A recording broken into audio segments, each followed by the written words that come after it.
What's the deal, YouTube? It's your girl, Miss Honey.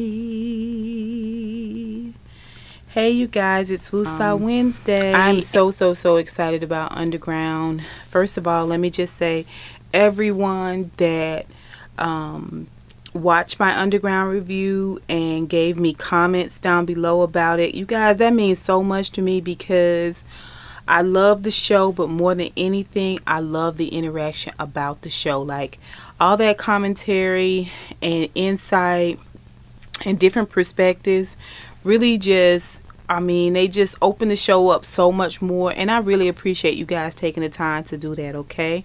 Also, if you have subscribed to my channel recently, thank you so much for subscribing. And thank you so much for giving me thumbs up. It really means a lot. So welcome to all my new honeybees out there. If you are not subscribed to my channel, please go ahead and hit that subscribe button down below. Go ahead and give me a thumbs up, and please give me a little comment about what you thought about this episode of Underground. The show is everything you need it to be, from the acting to the soundtrack. So get into it, okay? Without further ado, let's do this. This is Underground Season 2. This is Episode 2, and this episode is called Things Unsaid, which, sidebar, I think the episode should have been called Love. But let's get into it, you guys. The episode opens with our Bokeem Woodbine character, and you guys know how I feel about Bokeem Woodbine. Okay. And he is coming into the cabin now. Okay, so I had made a comment on someone else's post. I think it was Mike B, when someone asked me a question that I thought maybe Bokeem Woodbine was the John character that Rosalie mentioned in regards to Moses, Harriet Tubman, like she might be the John that Moses was in love with. So seeing him come into this first scene and his wife is there and a small baby, I'm thinking maybe not, but we'll see. Anyway, so he comes in and she says, "Oh, you're home early." She's sitting there with the baby, and he wants to show her something. He closes the curtains, and he takes a piece of coal and a little piece of paper, and he writes a word down. And she says, "What are you doing?" He says, "I've been teaching myself to read." And I thought about it. The words are just a visual form of the word. When you write, it's just a visual form of what the word is. So she says, "Well, what are you writing?" He says, "I'm writing what?" She says, "What does it say?" He says, "It says how I feel about you." And he turns it around and it says love. Oh, that is so sweet. So she takes it and she looks at it. She said, "Honey, that is amazing. I'm going to keep it forever." And, she tears up and she tears that paper right up. She said, "But it's going to get us killed, okay? Because slaves don't read and they don't write, for sure, okay?" So she loves it. She is amazed. She is all, but more than anything, she don't want her man to be killed. She don't want to be killed, and she certainly don't want her baby to be put in jeopardy. And so that's a moment, you guys. Then we see Elizabeth sitting on the steps. We see them putting John's body in the back of a wagon, and we see all this blood on the steps, and she's just sitting there, and people are just milling around and standing around, but nobody is comforting her, you guys. Nobody is consoling her. So then we're in the kitchen. Rosalie's picking the feathers off a duck. And old girl, I still haven't gotten her name. We're going to call her Sewing Circle Sister. She's talking to Moses, and Moses is giving them the what for, because, see, they finna head back. And Moses is telling them how to get there, what the path looked like, and all this stuff. And Rosalie is listening to all of this.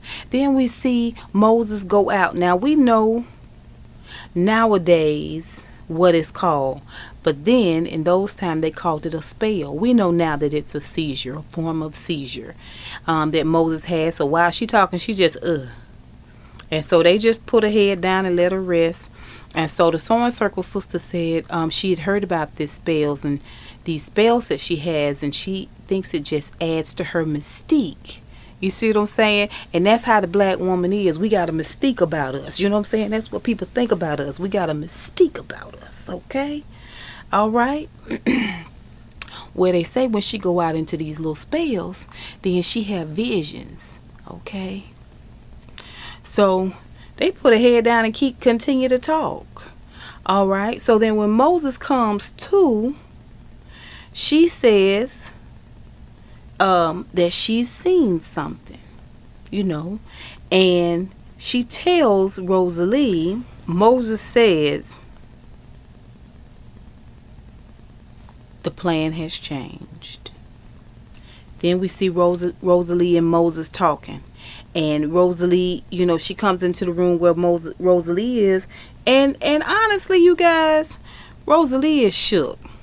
Okay, yes, she's upset about John, but she was so close to getting back with Noah. And listen, let me say this. I meant to say it in our last episode. I thought when season 1 ended, I thought Rosalie was pregnant.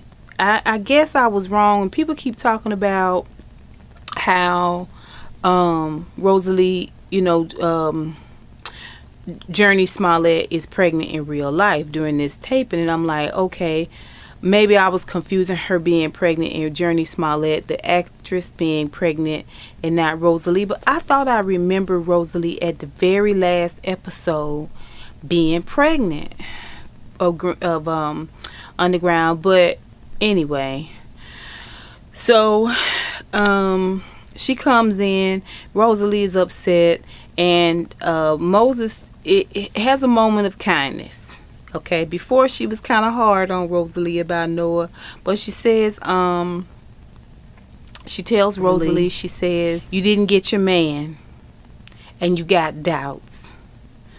Rosalie says it ain't nothing the way it should be.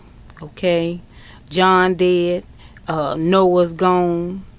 Moses says, focus on what you got to do now.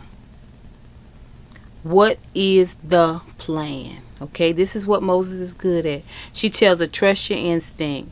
She says, my spells reveal to me, Rosalie, that you standing on the riverbank. And she said, guess who else there? He there too.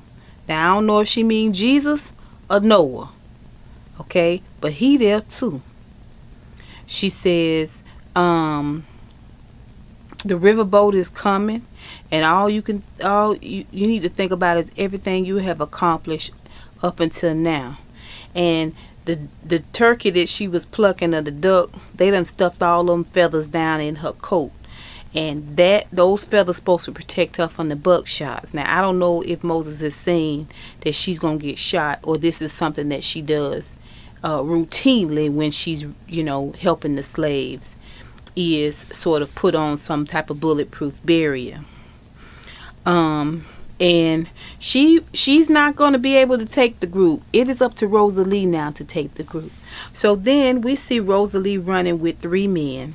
One's got a terrible cough, and the men are talking, they walking along, they just following Rosalie, and she looking around, and you know, Rosalie a little stressed.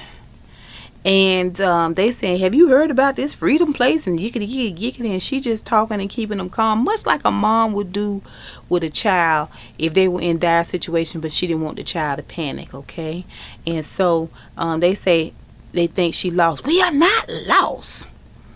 Y'all know how headstrong Rosalie is. He said, well, why are you crying? She says, I saw a marker half a mile back.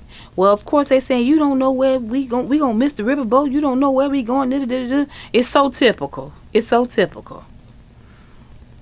So she can hear along the way Moses's voice. Okay.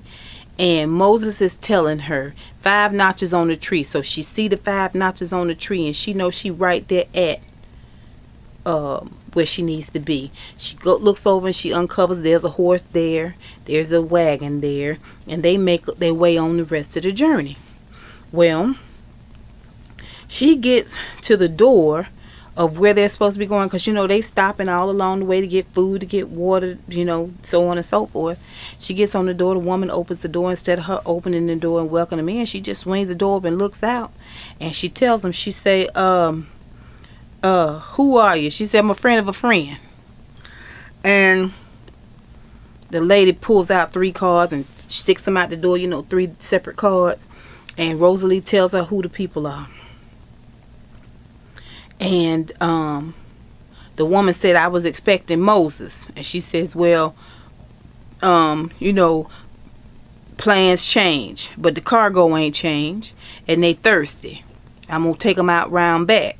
And she shows her this this basket with something in it, fabric or something, and the woman takes it. And as the door closes, Rosalie hears Moses say in her mind's eye, she hears Moses say, trust your instinct. And when she does that, we go inside the cabin, and we see that there's some bounty hunters in there, some slave hunters in there. And they got this white woman at gunpoint and her son at gunpoint. Okay? And they realize that wasn't Moses, and that person suspects that something is going on, because when they look out the window, all they see is the tail end of Rosalie heading through them woods. Okay? Rosalie ain't feeling it, all right? And so that's a scary moment, and it's a good moment. Okay, this is why Rosalie is so good with Noah, because the two of them together, boy, they are forced to be reckoned with. Okay, now one of the bounty hunters inside, the lead bounty hunter, is a woman. Now I said this before, this season gonna be ruled by the women. All right, this season is going to be ruled by the women. All right. So then we see Elizabeth, and Elizabeth is helping a Negro male get dressed, and it's a black man, of course, and she gives him John's coat. Well, he doesn't want to take it, but she said no, he would want you to have it. Okay, so we see Elizabeth start talking to the sister sewing circle sister, and she's telling her about John's funeral, and Rosalie has left. And that's all the family that John has left. See, this is an acknowledgement that Rosalie is kin to John, that that's her uncle, that that's his niece. All right. And she says, she's got to help Moses. So Elizabeth knows that she has to leave, but at the same time, she regrets that Rosalie is not there for her to lean on. Okay, so then we see Elizabeth talking to the Negro male that she's giving John's coat to. She's sitting there looking at the fire crackle, and he comes in and he tells her, this is a really, really good scene, you guys. He tells her, he says, you know what I've been thinking about lately? I've been thinking about the number 39. I dream about the number 39. That's the number of lashes the master used to give us. Not 35, not 40, always 39. And I wonder what that means, those 39 lashes. And all the suffering that came with those 39 lashes. Then I started thinking about all the other plantations. And I wonder how many lashes those slaves are getting there. So he continues on with this story. I wonder how many lashes they're getting. And he says, got so bad, he started self-medicating. And then he realized, he said, you can never make sense of this world. You can never make sense of everything in this world. He said, but look at me. I'm almost a free man. And I'm wearing a good man's coat. And he gets up. He takes the coat off. And he wraps it around Elizabeth. And he leaves out. And it's a poignant moment because she needed to hear that. She needed to hear that you can think, you can rack your brains, but some stuff you just will never make sense of in this world, especially when it comes to other humans. He gives her that coat back so that she can have something of him right there with her to smell and touch and comfort her in that moment. See, our people, I'm telling you, our people, okay? It was such a beautiful, beautiful scene, the comfort. And this story that he tells her gives her just enough fuel to make her get up, dust herself off, and decide she finna take her some revenge. Okay? Y'all, let's go back to South Carolina. Okay? And we see a sort of church service at the shore. It's the coast. We learned that last week. And there is a tree there growing out of the sand. And there's blue bottles tied to the tree. And so in this church service, you got to remember now, these are Negro slaves. And so they've not been taught to read and write. And so some of the things that have been passed down, it's all verbal. It's all done by memory. They all sit there. There's no Bibles. There's no hymnals. There is just this conversation about, trapping the spirit and doing what's right. And it's the evil in the land. And you know that evil ain't nothing but that ether they sniffing. Whatever it is they sniffing in their cloth. That's what he talking about. It's the evil all over this land. It's got people distracted. We hang these bottles up here. And it traps the souls of the spirits, that's haunting our people, Not all of them, because Ernestine brought 2 with her. Let's move on. All right, so we see Ernestine laid out there, and she getting her feet washed by her boyfriend, old Buser. And she humming. And she getting high. And she humming and she getting high. Yeah, so that's a beautiful song, beautiful voice. What's the name of it? And she tells him, I don't know. And so he pulls out his guitar and tries to play a little bit. And he tells her, there's a girl that needs your help. You gonna help her for me? And he eases his way up from a leg to a thigh, and a thigh to a breast, and a breast to a ear. And he working on that neck, Now he's I'm sorry I hurt you. I didn't mean to hurt you. You know that. You gonna help her for me? And she says yes. And as she is talking, he is talking to her. She looking outside the door, and she see outside the door somebody she know. All right, we don't know who it is, but whoever it is, Ernestine clearly recognized. Then we see Ernestine out in the field working. It's a watery mess. It's rice field, and the girl eases up on Ernestine, and she says, whispers to her. Ernestine gives her the bottle and says, "Drink this, all of it." And the girl, she young and foolish. And she went ahead and let Ernestine know. Did he tell you who baby it was?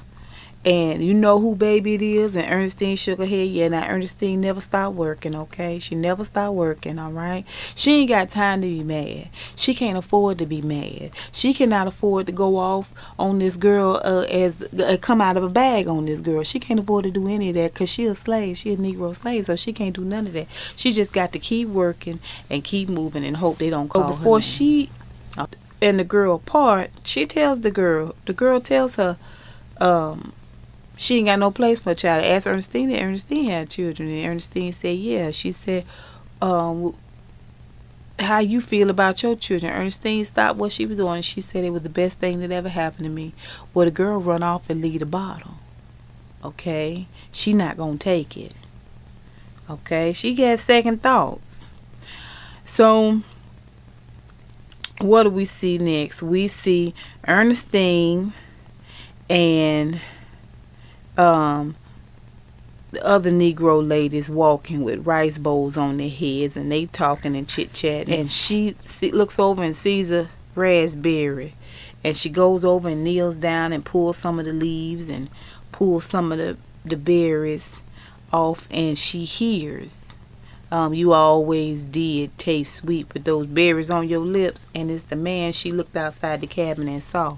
Well, turns out this man is dead. It's actually a ghost. Okay, so she done trade Pearlie Mae for this man. This Sam's daddy. All right.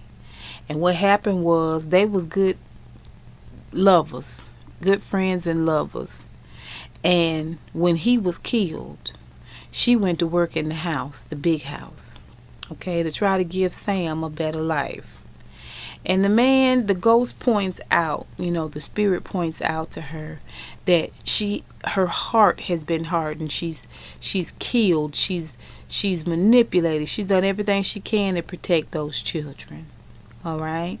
And after she got pregnant with James, which is her last baby, she fixed it so she never would have any more children, because she realized everything she was doing was to protect them and to keep them. And the spirit just keeps going on, and talking about, after all of this, you saw how hard it was. You saw how difficult it was. And now you here picking raspberry leaves and berries to give to this woman. And you know good and doggone well she ought not to be having this baby. This is basically what the conversation is now. Okay? And Ernestine,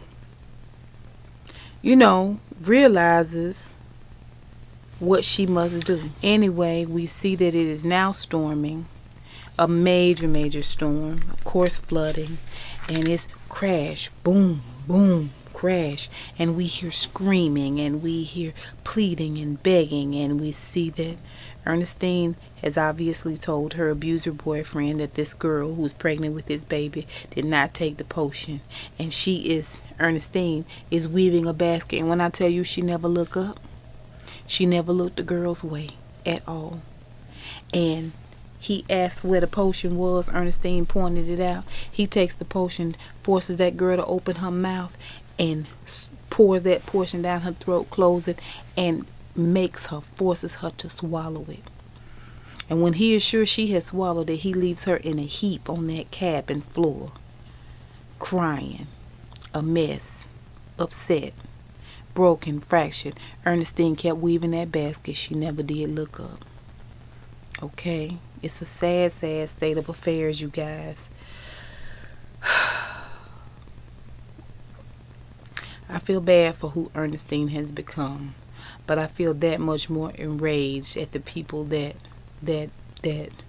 forced her to become this person as well. So Ernestine goes to sleep, and of course her conscience gets her up. She's not sleeping too well at all, and she goes out to the beach, and she thinks she sees somebody, and of course she walks up to this tree with the one that they were having church service in front of, with the blue bottles hanging, and then that's where she finds this girl, and she's got blood everywhere. Okay.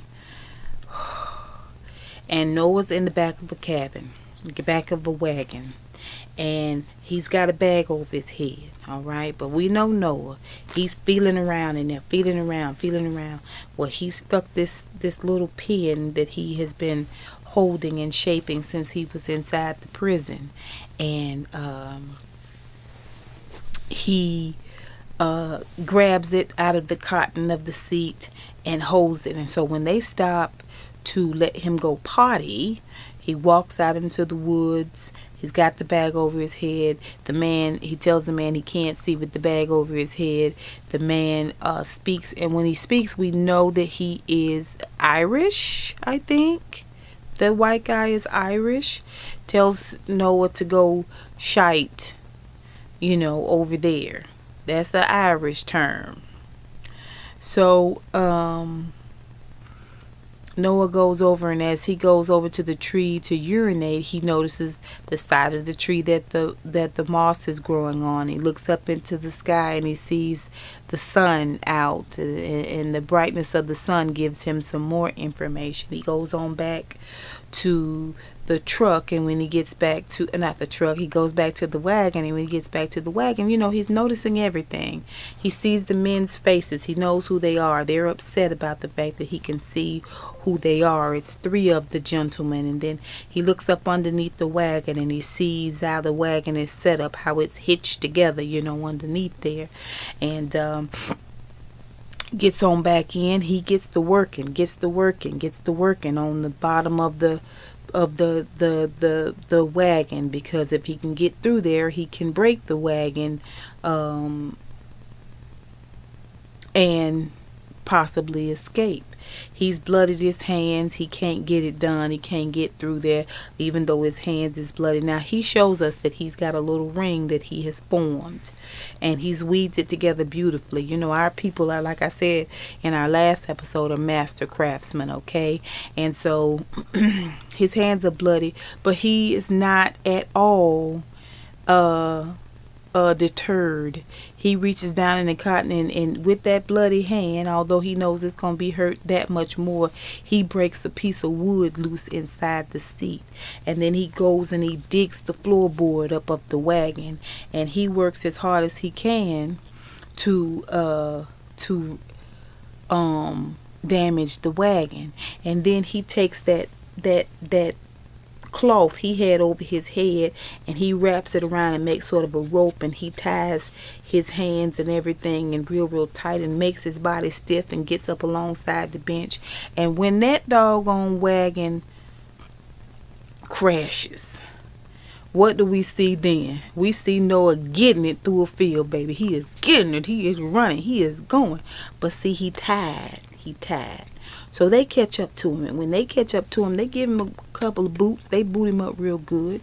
They get him back to the wagon, the old broken wagon, and when he gets there, he sees that there's another man there in a very good wagon. He assesses that this man is the master, okay? And so while the men there trying to fix the wagon, they talking in their own little language, you know. They trying to fix the wagon. Noah is taunting them. You know, he's a smart guy, right? He's taunting them, and he says, I broke that wagon. Y'all ain't doing it right. You still ain't doing it right. It ain't gonna happen. And say, seem like to me, y'all the slave. Y'all out here working and toiling, and I'm laying down and I'm just chilling. I had me a nice rest. And I saw by that man that was here that he's the master and y'all the slave. And so one of them finally breaks under the pressure of the taunting and comes over to get to it with Noah. And the other one stops him. And he says something in English. And Noah says, oh, so you can speak English, okay? He letting them know. This is a good moment because he letting them know. One thing I'm not is dumb. Okay, and he takes this opportunity to just talk and say some of the stuff he's always wanted to say. Who's the real prisoner? Who's the real slave? Okay, who's smarter than who? Who outsmarted who? Who y'all calling an animal? Who y'all shackling up like an animal? Okay, I've outsmarted all of y'all. It's a moment. It's a moment, y'all. It is a moment, and it continues. Okay, the gentleman says, you act like you know something we don't know, like you up to something. And we see Noah stick that pen he has down in the sand. Now he keep a hand on it too. He ain't gonna lose it. And the guy goes and searches Noah, and he finds that ring. Well, Noah's mad. That's that ring he done made for Rosalie. And he tells the man say, you so stupid. You're an idiot. You spent all that time in jail, and this what you make, a ring? You're an idiot. That's what this tells me. Ooh, why he say that? Noah couldn't wait to let him know. What the last thing I am, sir, is an idiot. He said, what it should tell you is that I'm a patient man, and that ring is important to me. And I promise you, before it's all said and done, I'm going to get my ring back. Ooh, and they get a little nervous. They get a little scared. Okay? So, what do we see next? We see it's nighttime, and Noah is being brought to this plantation. Okay? So, they pull up with Noah at the plantation, and no sooner than Noah get out that wagon, whoosh, boy, he dropped them doggone chains and whipped around and grabbed that white man he perceived to be the master so quick and so fast, and had that gun to his head. Cha cha cha. What did I tell y'all?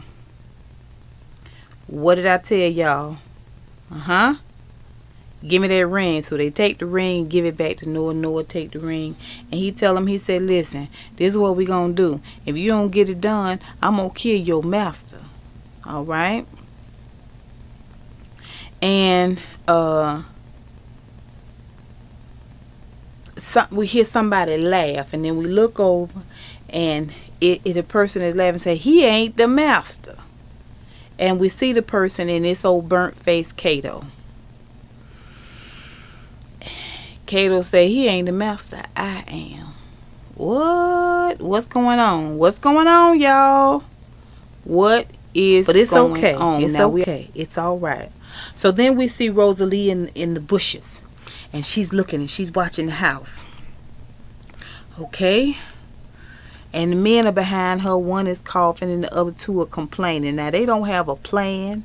They don't have a pot to piss in or a window to throw it out of, but they got a lot of lip for Rosalie. And this is what I'm saying. I love my people, I do. But this the kind of stuff right here that I can't take. We all got something to lose here. Why don't we try to work together instead of y'all doing all this complaining? But I digress. So she said, we gonna move when I say we gonna move. Well, when is that? Well, what if we miss the boat? We ain't gonna miss the boat. So they take off running. Okay?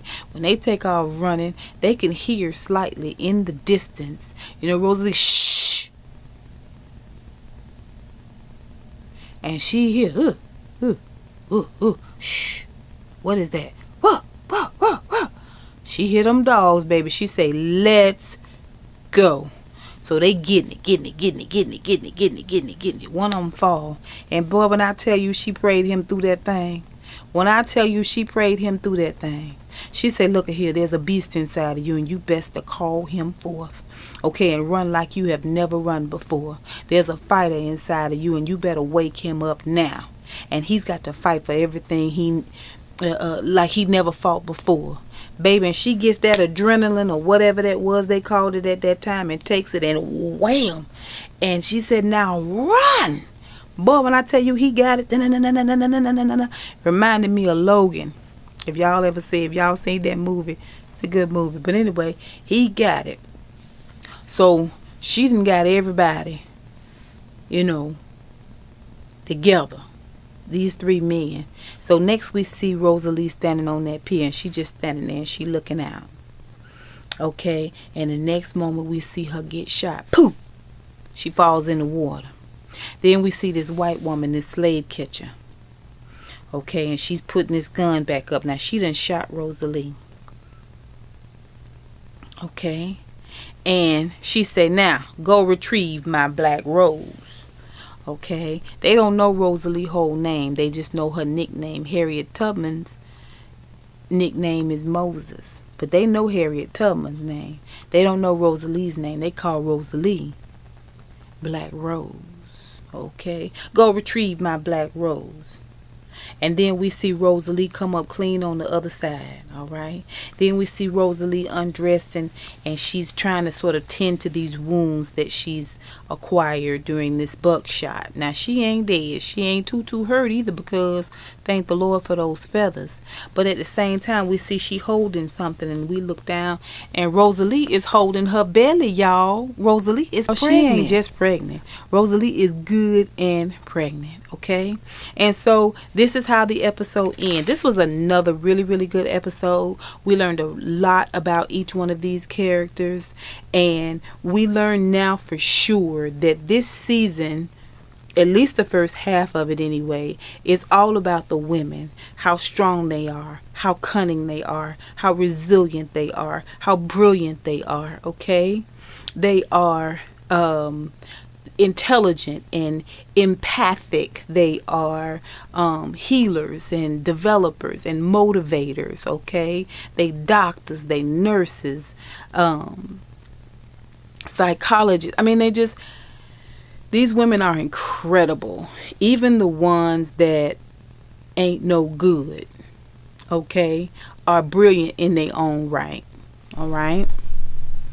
So me personally, I'm excited about what this episode, what this season of Underground brings. You guys let me know what you think about Rosalie being pregnant, y'all. Okay, she is a beast in this thing, in this game, y'all. She is full on pregnant and she is handling herself.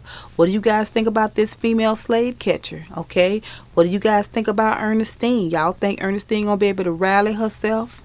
Do you guys think that she's gonna be able to see her children ever again?